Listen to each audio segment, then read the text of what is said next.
Siapa Tuhan yang Maha Esa yang dimaksud oleh uang? Saya lihat dulu uang. Di mana ditulisnya Tuhan Maha Esa di dalam uang?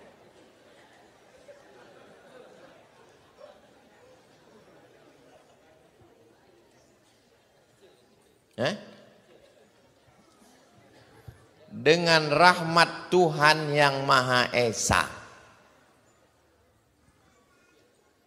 Siapa yang dimaksudnya di situ? Penjelasan dari Pancasila, sila pertama ketuhanan yang Maha Esa, ada di dalam preambul pembukaan Undang-Undang Dasar 1945 atas berkat rahmat Allah yang Maha Kuasa dan keinginan luhur bangsa Indonesia dengan ini menyatakan kemerdekaannya. Tuhan Maha Esa dalam Pancasila itu penjelasannya adalah Allah dalam pembukaan Undang-Undang Dasar 1945. Dalilnya adalah Qul huwallahu ahad. Jelas? Yang enggak jelas berarti belum sarapan. Jika ia adalah Allah yang Maha Kuasa sebagaimana dalam pembukaan Undang-Undang Dasar 45 dalam alinea ketiga, maka bagaimana mungkin Tuhan dijadikan dasar pengeluaran uang sedangkan dikelola oleh sistem fractional reserve atau sistem riba oleh bank lalu beredar ke masyarakat mengikuti kontrol sistem tersebut? Bagaimana muslim menggunakan uang-uang tersebut? Begini ceritanya. Dulu yang dijadikan sebagai alat tukar menukar tidak ada uang, tapi pakai sistem barter.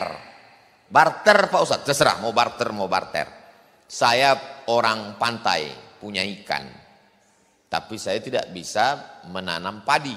Orang gunung menanam padi, maka kami ketemu antara ikan dan padi. Padi di gunung, ikan di pantai, bertemu di dapur juga. Akhirnya kita pun barter, ini ikan, ini padi. Begitulah nenek moyang kita dulu. Sampai akhirnya datang Islam, Islam membawa uang. Uang emas namanya dinar, uang perak namanya dirham. Akhirnya pun kita tukar menukar. Lihatlah koin-koin emas yang ditemukan digali di tanah, koinnya tertulis La ilaha illallah Muhammad Rasulullah. Dengan perubahan zaman, maka lalu kemudian terjadi perubahan. Emas tidak lagi beredar di tengah jalan. Kecuali Mas Parno, dan mas lain.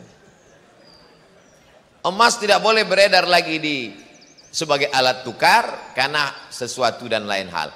Akhirnya negara boleh mencetak pengganti emas dalam bentuk kertas sesuai dengan kadar emas yang ada di negara itu. Jadi kalau Kesultanan Buton punya emas 1 ton, emas 1 ton itu tidak boleh beredar keluar dalam bentuk mata uang, maka untuk menggantikan emas yang ada beredar itu dicetaklah uang kertas untuk sebagai nilai ganti terhadap emas. Paham? Jadi kalau 1 gram emas itu sekarang 1 juta sekian, tapi karena kita udah lama kenal 1 juta aja lah.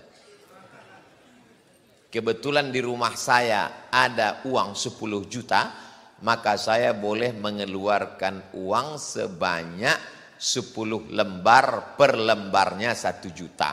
Sebetulnya nilai kertas itu tidak ada, tapi dia sebagai pengganti uang yang ada di dalam brankas saya. Sebagai nilai ganti.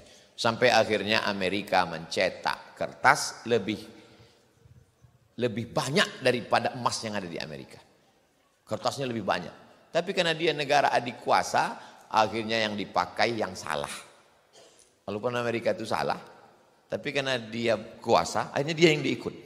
Akhirnya negara boleh mencetak kertas sebagai ganti emas. Ini cerita tentang sejarah duit kertas. Saya sudah ceritakan tadi 3 fase. Dari mulai barter, naik ke emas, emas diganti dengan kertas sesuai kadar, sampai pada level yang keempat, kertas dicetak walaupun nggak ada emasnya. Lalu kemudian yang nanya ini nggak setuju. Nggak setuju dia kalau kertas ini sebagai nilai tukar. Lalu kemudian kalau tidak setuju kertas sebagai nilai tukar, lalu kamu mau pakai daun. Kertas ini sebagai nilai tukar. Tapi kemudian bahwa yang menetapkan di Indonesia pakai rupiah, sampai ke Saudi Arabia pakai rial, sampai ke Mesir pakai pon, sampai ke Maroko pakai dirham. Itu ulama-ulama semua. Jadi kalau antum bilang yang mengeluarkan uang kertas ini riba masuk neraka, berarti yang masuk surga cuma antum sendiri.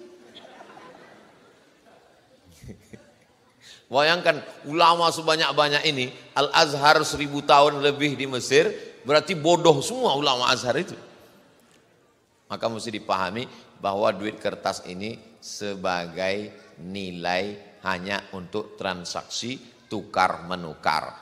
Tapi sebenarnya nilainya bukan pada kertas itu. Sebagai contoh, kalau antum punya uang 10.000 satu lembar, tapi pada zaman Presiden Soekarno, sekarang masih laku sebagai nilai tukar? Tidak, dia hanya sebagai alat untuk souvenir, untuk kenang-kenangan. Tapi sebagai alat tukar sudah tidak bisa lagi. Kita sepakati bahwa uang yang kita pakai sekarang itu yang ditetapkan negara sebagai alat tukar untuk supaya kita tidak gelai gara-gara masalah barter dalam masalah, untuk memudahkan kita bertransaksi. Maka sepakatlah umat di seluruh dunia ini, termasuk umat Islam dan para ulamanya. Apa bodoh semua ulama di Saudi Arabia, para alim ulama yang ada di Yaman, Habib Umar bin Hafiz, wali-wali Allah, mereka pakai duit kertas. Nah, ini tentang masalah uang kertas sebagai nilai tukar. Allahu a'lam bishawab.